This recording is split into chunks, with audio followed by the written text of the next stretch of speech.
কল্যাণীতে রাজনৈতিক সংঘর্ষ। কল্যাণীতে উত্তেজনা ছড়ালো রাজনৈতিক সংঘর্ষকে কেন্দ্র করে। বিজেপির অভিযোগ, তাদের কর্মীদের উপর হামলা চালিয়েছে তৃণমূল কর্মীরা।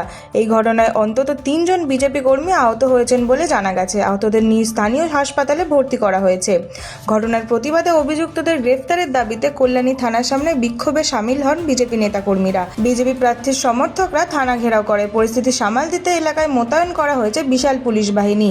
ইতিমধ্যে এই ঘটনায় একজনকে আটক করেছে পুলিশ। যদিও সমস্ত অভিযোগ অস্বীকার করেছে তৃণমূল। তাদের দাবি, এটি বিজেপির গোষ্ঠীদ্বন্দ্বের ফল। অতিরিক্ত মদ্যপানের ফলে তারা নিজেদের মধ্যে মারপিট শুরু করে এবং এই ঘটনার সাথে তাদের দলের কোনো যোগ নেই। এখন প্রশ্ন উঠেছে, এটি কি সত্যি রাজনৈতিক হামলা নাকি বিজেপির অভ্যন্তরীণ দ্বন্দ্বের বহিঃপ্রকাশ?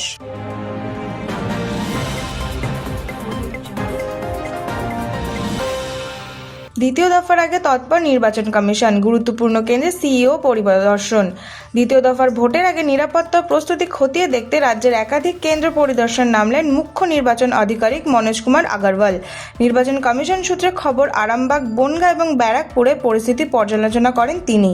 এই পরিদর্শনে সিইওর সঙ্গে ছিলেন বিশেষ পর্যবেক্ষক সুব্রত গুপ্ত এবং বিশেষ পুলিশ পর্যবেক্ষক এন.কে. মিশ্র।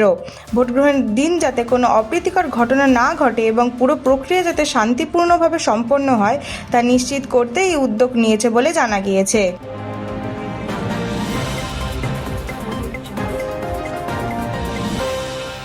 দ্বিতীয় দফার আগে ডায়মন্ড হারবারে বড় পদক্ষেপ, একাধিক পুলিশ আধিকারিক সাসপেন্ড।